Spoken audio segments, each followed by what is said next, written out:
Inshuti bagenzi b'ikinyamakuru Itara Burundi, ndabahaye mwiriwe canke mwaramutse bivanye naho muherereye. Ni ikiganiro Itara Coaching nkuko tumaze iminsi tukibashikiriza. Isima ikorwa mu kintu bita clinker. Clinker naco ni uruvange rwa 80% y'amabuye bita calcaire na 20% y'ibumba ariryo argile mu rurimi rw'igifaransa. Hari isima rero imwe yo mu bwoko bwa Portland ari nayo ishobora gukorwa mu Burundi vyoroshe, nkuko twifashishije urubuga lafarge.fr bavuga yuko isima yo mu bwoko bwa Portland ikorwa na 95% ya calcaire hamwe na 5% y'ibindi bigize isima. Tubibutse yuko clinker ikorwa kuri 80% y'amabuye bita calcaire asanzwe ari mu Burundi hamwe na 20% y'ibumba aricyo bita argile.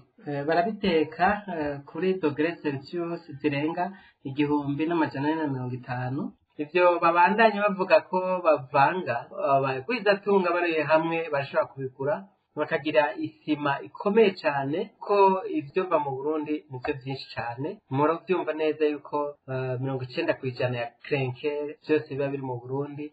Haba habuze ubumenyi n'ishaka ry'abo bikora. Iryo sima yo bikozwe yoba iri imwe mu masima 5. Hari abahinga bize ibintu vya shimi, hariho n'abahinga bize ivy'amahinguriro boshobora kutwunganira baciye ku mbuga ngurukana bumenyi banditse ijambo Itara Burundi. Turabashimiye cyane kuri kano kanya muduteze amatwi, tubaza yuko ufite intererano canke icyumvira dushikiriza yo kwandika kuri WhatsApp kuri nimero zikurikira: akamenyetso ko guteranya 13 32 38 38 77.